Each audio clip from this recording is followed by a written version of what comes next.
जय हिंद साथियों, बिहार पुलिस सिपाही की नई भर्ती 2025 के लिए आज हम लोग इस करंट पब्लिकेशन के बुक से सेट नंबर 15 का डिस्कशन करेंगे। साथियों, इससे पहले इस बुक से टोटल 14 सेट का डिस्कशन कर चुके हैं और जितने भी सेट आपको करा रहे हैं ये हम अपने हिसाब से तैयार किए हैं। बाकी क्वेश्चन जो है आपको इसी बुक से देखने को मिलेगा। बहुत ही शानदार बुक है आपके एग्जाम के लिए। इसमें टोटल 29 सेट्स दिया हुआ है और टोटल सेट्स जो है जो 2024 में बिहार पुलिस का एग्जाम हुआ था उसी पैटर्न पर आधारित दिया हुआ है। ठीक है, यानी कि बिल्कुल आपके सिलेबस के अकॉर्डिंग इसमें क्वेश्चन को तैयार किया गया है। तो आप सभी इस बुक को परचेज करके इससे प्रैक्टिस लगा सकते हैं। तो चलिए इसी के साथ आज के सेट को स्टार्ट करते हैं। तो साथियों, आज का पहला क्वेश्चन देखिए, अमृतसर शहर किनके द्वारा स्थापित किया गया था? गुरु गोविंद सिंह, गुरु अमरदास, गुरु रामदास या फिर डी गुरु अर्जुन देव। चलिए क्वेश्चन नंबर 1 के लिए आप लोग आंसर बताइए। अमृतसर शहर किनके द्वारा स्थापित किया गया था? तो यहाँ पर क्वेश्चन नंबर 1 के लिए आंसर क्या होगा? गुरु रामदास। ठीक है, सिखों के चौथे गुरु थे गुरु रामदास। इन्होंने 1574 ईस्वी में अमृतसर की स्थापना किया था। साथियों, गुरु गोविंद सिंह की बात करें तो इनका जन्म पूछा जाता है कब हुआ था? तो 1666 ईस्वी में इनका जन्म होता है। कहाँ पर? पाटलिपुत्र में। अच्छा, गुरु गोविंद सिंह की मृत्यु कहाँ पर होती है? महाराष्ट्र के नांदेड़ में। आप लोग कमेंट करके बताइए मृत्यु कब होती है। अगला क्वेश्चन देखिए, प्रायद्वीपीय भारत में उच्चतम पर्वत चोटी कौन सी है? एक भी क्वेश्चन को छोड़ना नहीं है। चलिए बताइए क्वेश्चन 3 के लिए आंसर क्या होगा? प्रायद्वीपीय भारत में उच्चतम पर्वत चोटी कौन सी है? तो ये क्वेश्चन पहले भी करा चुके हैं। प्रायद्वीपीय भारत बोले तो जैसे कि ये भारत का नीचे साइड का मैप है, तो नीचे वाला जो साइड है इसी को बोला जाता है प्रायद्वीपीय भारत। तो यहाँ की जो सबसे ऊंची चोटी है ये है अनाईमुड़ी। ठीक है, और ये किस पर्वतमाला पर है? तो अन्नामलाई पर्वत पर है अनाईमुड़ी। दोदा बेटा की बात करें तो ये नीलगिरी पर्वत पर है और प्रायद्वीपीय भारत की दूसरी सबसे ऊंची चोटी है दोदा बेटा और पहली पूछे तो अनाईमुड़ी। अगला क्वेश्चन देखिए, किस नदी में मैटूर बांध स्थित है? ये क्वेश्चन एग्जाम में पूछा हुआ क्वेश्चन है। चलिए क्वेश्चन 4 के लिए आंसर बताइए।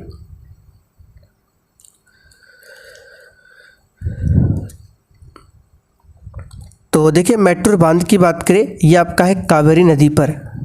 किस नदी पर है? कावेरी नदी पर। कावेरी नदी की बात करें तो दक्षिण भारत की गंगा कहा जाता है कावेरी नदी को, जबकि गोदावरी को दक्षिणी गंगा के नाम से जाना जाता है। गोदावरी को वृद्ध गंगा के नाम से भी जाना जाता है। इसकी कुल लंबाई है 1465 किलोमीटर। अगला क्वेश्चन देखिए, यूरोप की सबसे लंबी नदी कौन सी है?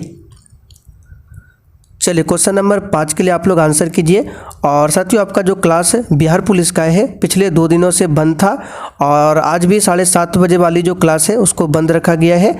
साथियों, आप लोग टेंशन बिल्कुल भी मत लीजिए। जैसे ही थोड़ा सा मेरा तबीयत सही होता है आपका सब क्लास स्टार्ट हो जाएगा। ठीक है, तो 7:30 बजे आपका सब्जेक्ट वाइज होता है और 8 बजे मिक्स प्रैक्टिस सेट। इसके साथ आपका और भी क्लास स्टार्ट करेंगे और संडे को आपका वीकली टेस्ट भी होगा। जैसे ही थोड़ा सा तबीयत सही होता है, ठीक है, उसके बाद आपका लाइव क्लास भी स्टार्ट करेंगे। सब कुछ आपको पढ़ाया जाएगा। तो यूरोप की सबसे लंबी नदी कौन सा हो जाएगा? वोल्गा। यहाँ पर डी ऑप्शन आपका सही जवाब है। वोल्गा यूरोप की सबसे लंबी नदी है। श्रीलंका की सबसे लंबी नदी पूछे तो महावेली गंगा। ठीक है, ये हम आपको बता चुके हैं महावेली गंगा।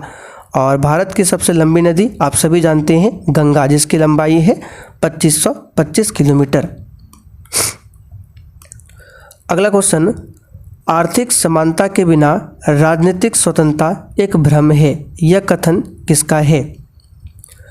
और देखिए, भले ही आपका पिछले 2 दिनों से क्लास बंद था लेकिन बूस्टर जीके में 2 नोट्स हम अपलोड किए हैं। परसों भी किए थे और कल भी किए थे। तो इस प्रकार से बूस्टर जीके में टोटल आपका 44 नोट्स अपलोड हो चुका है। कल आपका 45 नंबर नोट्स भी मिल जाएगा तो जो भी बूस्टर जीके में नोट्स दे रहे हैं इसको आपको डेली तैयार करना है। क्लास में जो भी एक्स्ट्रा क्वेश्चन बताते हैं सब कुछ इसमें आपको मिल जाएगा। तो यहाँ पर इस क्वेश्चन का आंसर होगा GDH कोल। ठीक है, आर्थिक समानता के बिना राजनीतिक स्वतंत्रता एक भ्रम है, यह कथन किसका है? GDH कोल का। आगे देखिए, बाजार विनिमय प्रणाली आरंभ की गई थी। और साथियों बिहार पुलिस के बैच में सबसे ऊपर आपको मिलेगा इंपॉर्टेंट नोट्स, वहाँ पर आपको सब्जेक्ट वाइज छोटा छोटा नोट्स बहुत सारा अपलोड किया गया है, तो उसको भी तैयार कीजिए। वहाँ से आपके बिहार पुलिस के एग्जाम में बहुत सारे क्वेश्चन देखने को मिलेंगे। तो बाजार विनियमन प्रणाली जो है ये आरंभ किया गया था अलाउद्दीन खिलजी के द्वारा। यहाँ पर सी ऑप्शन आपका सही जवाब है। घोड़ा दागने की प्रथा को भी इसी ने स्टार्ट किया था। आगे देखिए, निम्न में से किन मुगल सम्राटों ने स्वयं अपनी आत्मकथा लिखी थी? चलिए क्वेश्चन 8 के लिए आप लोग आंसर कीजिए और आज से पहले जितना भी क्लास हुआ है सभी का रिवीजन कीजिए। और जिन्होंने अभी तक बैच को ज्वाइन नहीं किया है आप लोग ज्वाइन कर सकते हैं। बैच को ज्वाइन करने के लिए डिस्क्रिप्शन बॉक्स में एप्लीकेशन दिया गया है, उस पर क्लिक करके उसको डाउनलोड कीजिए और अभी क्लास के लास्ट में आपको बताया जाएगा किस प्रकार से ज्वाइन करना है। तो मुगल सम्राटों ने अपनी स्वयं आत्मकथा लिखी, इसमें से कौन सा है? तो ये हो जाएगा बाबर और जहांगीर। बाबर ने अपनी आत्मकथा लिखा है बाबरनामा। ठीक है, और जहांगीर की बात करें तो इसने भी अपनी आत्मकथा लिखी है तुजुक-ए-जहांगीरी। तो बाबर और जहांगीर दोनों ने स्वयं की अपनी आत्मकथा लिखी है। आगे देखिए, नॉर्वे के तट एक उदाहरण है। बिल्कुल आपके सिलेबस के अकॉर्डिंग क्वेश्चन दिया हुआ है। बताइए नॉर्वे की राजधानी कहाँ पर है? ओस्लो। तो नॉर्वे का जो तट है ये किसका उदाहरण है? तो याद रखिएगा इसका आंसर क्या होगा? फ्योर्ड तट का। नॉर्वे का तट जो है फ्योर्ड तट के लिए जाना जाता है। आगे देखिए, निम्न वार्षिक सांस्कृतिक उत्सवों में से मध्य प्रदेश में कौन सा नहीं मनाया जाता है? तो इसका आंसर हो जाएगा मारवाड़ उत्सव। ये राजस्थान में सबसे मनाया जाने वाला लोकप्रिय उत्सव है। ठीक है, तो ये मध्य प्रदेश में नहीं मनाया जाता है, बाकी ये सभी जो है मध्य प्रदेश में मनाया जाता है। निम्न देशों और उनकी राजधानियों में से कौन सा युग्म गलत है? और देखिए आज क्वेश्चन का ज़्यादा डिस्कस नहीं कर पाएंगे, इसलिए आप लोग भी केवल क्वेश्चन को ध्यान से पढ़िए और आंसर लगाते चलिए। तो ऑस्ट्रिया की राजधानी वियना है, बिल्कुल सही है। डेनमार्क की राजधानी कोपनहेगन, ये भी सही है। फिनलैंड की राजधानी हेलसिंकी, ये भी सही है। जबकि स्विट्जरलैंड की राजधानी जेनेवा नहीं होगा, स्विट्जरलैंड की राजधानी है बर्न। कहाँ पर है? बर्न। तो पहला वाला ऑप्शन ही गलत है। ठीक है, आगे देखिए, सत्यजीत राय द्वारा निर्देशित निम्न फिल्मों में से कौन सी रविंद्रनाथ टैगोर द्वारा लिखित कहानी नष्ट नीर पर आधारित है? तो यहाँ पर इस क्वेश्चन का आंसर क्या हो जाएगा? चारुलता।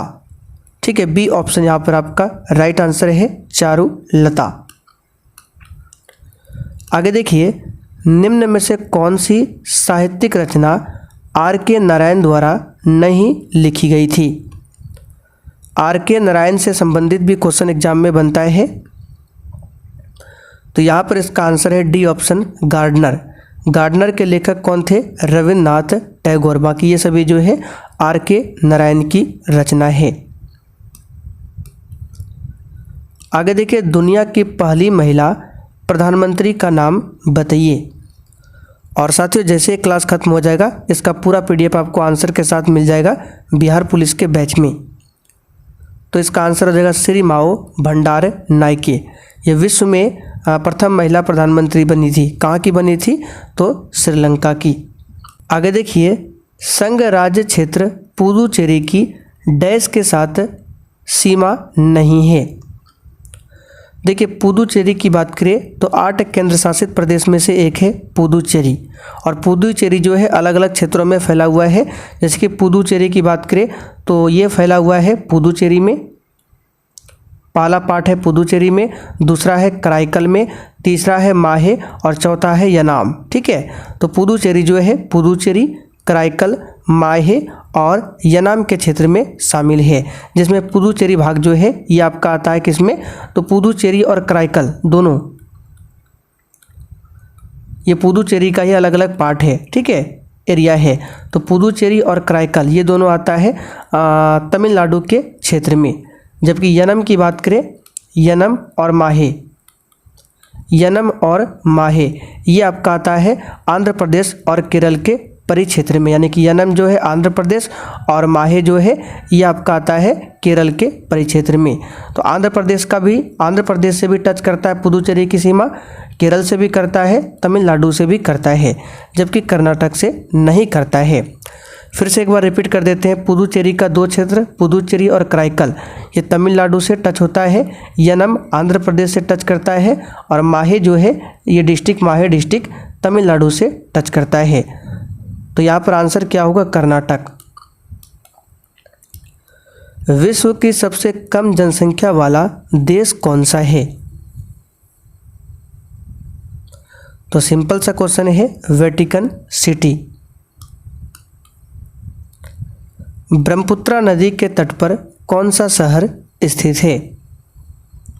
देखिए, ब्रह्मपुत्र नदी भारत की सबसे चौड़ी नदी है। ये कहाँ से निकलती है, तो कई बार इसका उद्गम स्थल बता चुके हैं और नोट्स में भी हम डाल चुके हैं प्रमुख नदियों का उद्गम स्थल, शायद हमने कल ही इसका नोट्स बनाकर आपको दिया है। तो ब्रह्मपुत्र नदी के तट पर कौन सा शहर है, इसका आंसर क्या होगा, डिब्रूगढ़। एडोल्फ हिटलर ने डैश में आत्महत्या की थी? तो याद रखिएगा 1945 में। आगे देखिए, हुमायूं किस वंश का शासक था? यहाँ पर सही कर लीजिए, क्या होगा, हुमायूं। तो साथियों, हुमायूं की बात करें तो सिंपल सा क्वेश्चन है, मुगल वंश का शासक था। मुगल वंश की स्थापना किया था 1526 में बाबर ने, और मुगल वंश का अंतिम शासक कौन हुआ, बहादुर शाह जफर, जिसकी मृत्यु कहाँ पर हुई थी, रंगून में। रंगून कहाँ पड़ता है, म्यांमार में। एशिया की सबसे बड़ी नदी कौन सी है? चलिए बताइए इस क्वेश्चन का आंसर क्या होगा।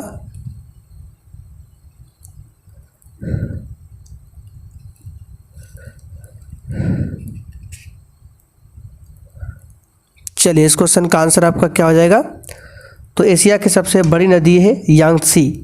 ए ऑप्शन आपका राइट आंसर है। और इससे पहले अभी हमने थोड़ी देर पहले बताया था यूरोप की सबसे लंबी नदी कौन सी थी, वोल्गा। वोल्गा जो है यूरोप की सबसे लंबी नदी है, जबकि यांगत्से जो है एशिया की सबसे बड़ी नदी है। विश्व की सबसे लंबी नदी पूछे तो नील नदी, ये तो आप सभी जानते हैं।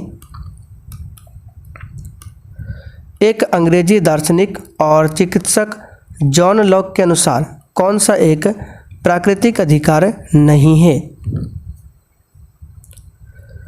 तो स्वतंत्रता प्राकृतिक अधिकार में आता है, समानता भी आता है, संपत्ति भी, जबकि मत देने का अधिकार ये प्राकृतिक अधिकार के अंतर्गत में नहीं आता है। ये कथन किसके अनुसार, तो जॉन लॉक के अनुसार। यहाँ पर डी ऑप्शन सही है।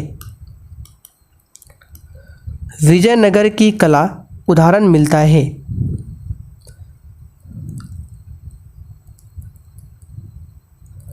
तो विजयनगर की कला का उदाहरण हम्पी में देखने को मिलता है।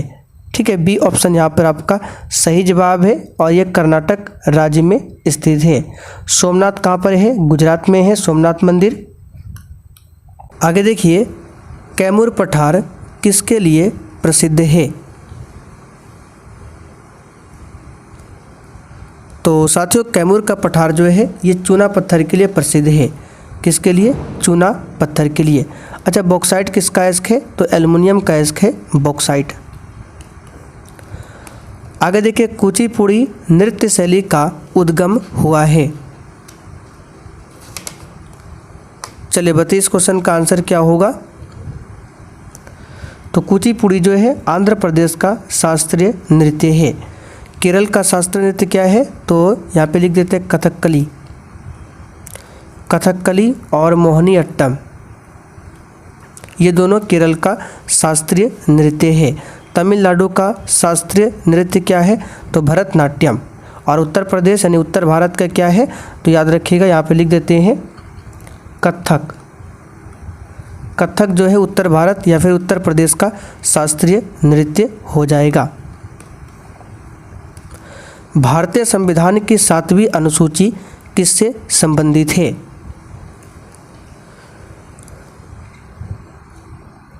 तो संविधान में टोटल 12 अनुसूचियां हैं, अभी पहले था 8, ठीक है, बाद में 4 नए अनुसूचियों को जोड़ा गया। तो वर्तमान में 12 अनुसूचियां हैं, जिसमें से 7वीं अनुसूची जो है संघ सूची, राज्य सूची और समवर्ती सूची के बारे में बताया गया है। और 8वीं अनुसूची की बात करें, ये 22 भाषाओं से संबंधित है। 9वीं अनुसूची किससे संबंधित है? भूमि सुधार से। 10वीं अनुसूची दल बदल से। 11वीं अनुसूची पंचायती राज से। और 12वीं जो है नगर पालिका से संबंधित है। भारतीय वायुसेना के ग्रुप कैप्टन का समकक्ष भारतीय थल सेना में होता है। यानी कि क्वेश्चन का कहने का मतलब है, जिस प्रकार भारतीय वायुसेना में एक ग्रुप का कैप्टन होता है, उसी प्रकार भारतीय थल सेना में ग्रुप का क्या होता है? तो वायुसेना के ग्रुप में जो होता है उसको कैप्टन कहते हैं, वायुसेना के ग्रुप को कैप्टन। उसी प्रकार भारतीय थल सेना में जो ग्रुप का हेड होता है उसको क्या बोलते हैं?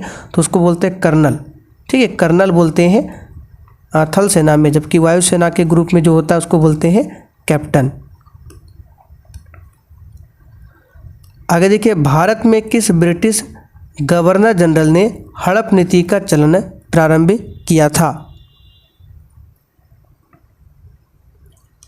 तो सिंपल सा क्वेश्चन है, लॉर्ड डलहौजी ने किया था, ठीक है। डलहौजी का कार्यकाल हो जाएगा 1848 से 56, यह डलहौजी का कार्यकाल है। विलियम बेंटिक भारत के प्रथम गवर्नर जनरल थे। पंपास समशीतोष्ण कटिबंधीय घास के मैदान कहाँ का है?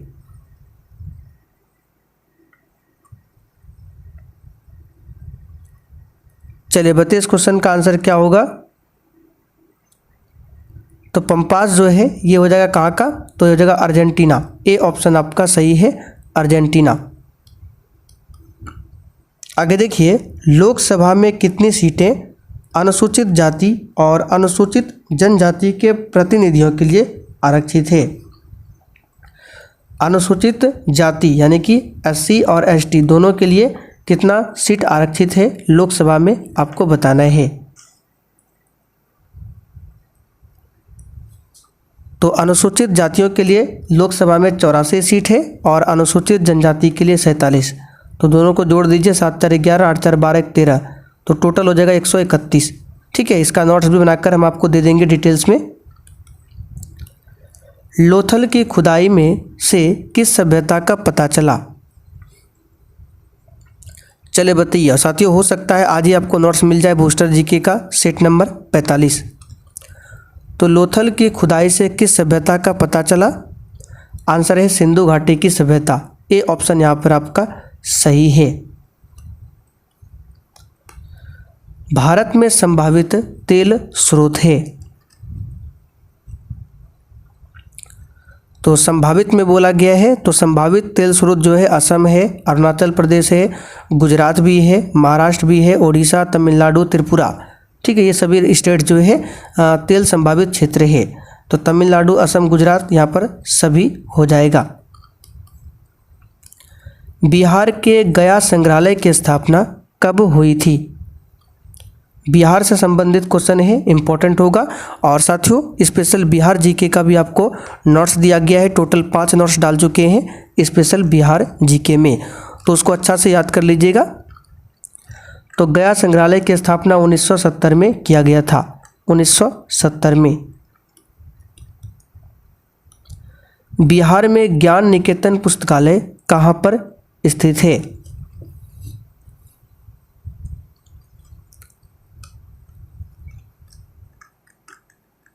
तो ज्ञान निकेतन पुस्तकालय जो है सीतामढ़ी के परसौनी चौक में स्थित है। ठीक है, सीतामढ़ी परसौनी चौक। विधानसभा चुनाव 2010 में किस दल को सर्वाधिक सीटें प्राप्त हुई थी?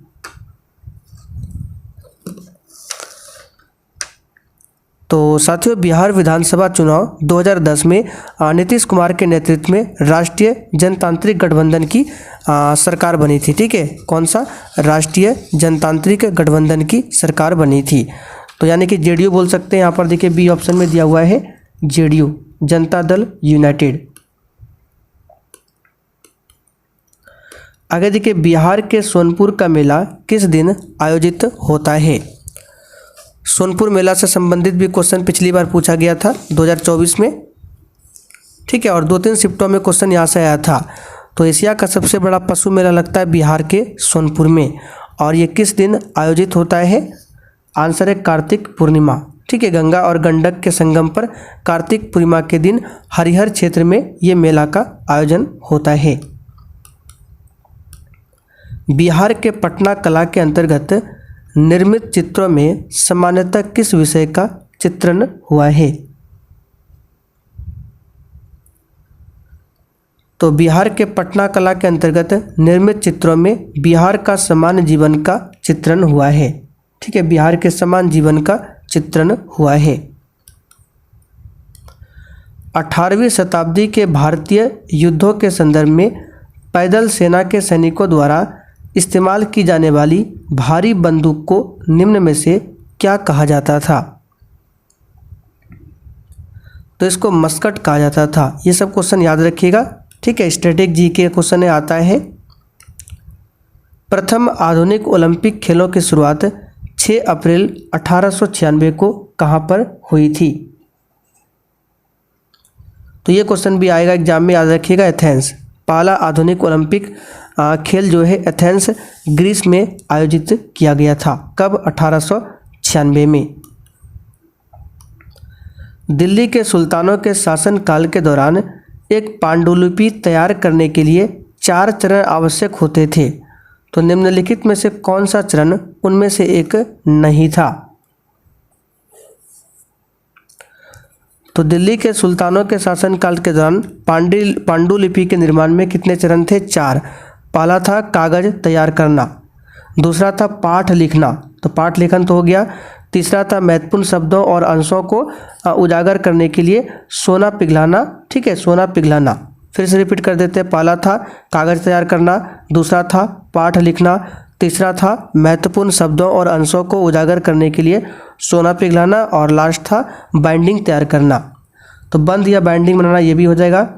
पाठ को संपादित करना, और चौथा में दिया हुआ है महत्वपूर्ण शब्दों और अंशों को चिन्हित करने के लिए सोना पिघलाना, ये भी था। जबकि सी वाला नहीं था, पाठ को संपादित करना, ये नहीं था। 4 था, कौन कौन? कागज तैयार करना, पाठ लिखना, महत्वपूर्ण शब्दों और अंशों को उजागर करने के लिए सोना पिघलाना, और चौथा बाइंडिंग तैयार करना। 1, 2, 3 और लास्ट में एक कागज तैयार करना, जबकि ये नहीं था। अशोक चक्र से सम्मानित होने वाली प्रथम भारतीय महिला कौन है? और साथियों, धीरे धीरे फिर से आपका मैथ्स का भी क्लास स्टार्ट होगा। इसी प्रैक्टिस सेट में आपको रात 8 बजे की क्लास में मैथ्स क्वेश्चन मिलेगा, स्पेशल हिंदी का भी होगा। तो ये हो जाएगा नीरज भनोट, इम्पॉर्टेंट क्वेश्चन रहेगा एग्जाम के लिए। तो चले साथियों, आज का सेट यहीं पर कंप्लीट करते हैं। अब जिनको भी बिहार पुलिस का बैच चाहिए, आपको कुछ नहीं करना है, प्ले स्टोर पर जाना है। ठीक है, उसके बाद देखिए ये वाला एप्लीकेशन आपको मिल जाएगा, नाम देख लीजिए, आपको यही टाइप करना है और इसको इंस्टॉल कर लीजिए। जैसे इंस्टॉल करेंगे तो ऊपर ही यहाँ पर आपको हमारा व्हाट्सअप नंबर मिल जाएगा। बैच के बारे में कुछ भी जानना हो या कोई भी समस्या आती है तो इस पर आप लोग डायरेक्ट मैसेज कीजिए। बाकी बैच परचेज करने के लिए आपको ऑल कोर्स पर क्लिक करना है, फिर ऊपर ही ये बिहार पुलिस का बैच है, बाय नाउ करके इस बैच को ले सकते हैं।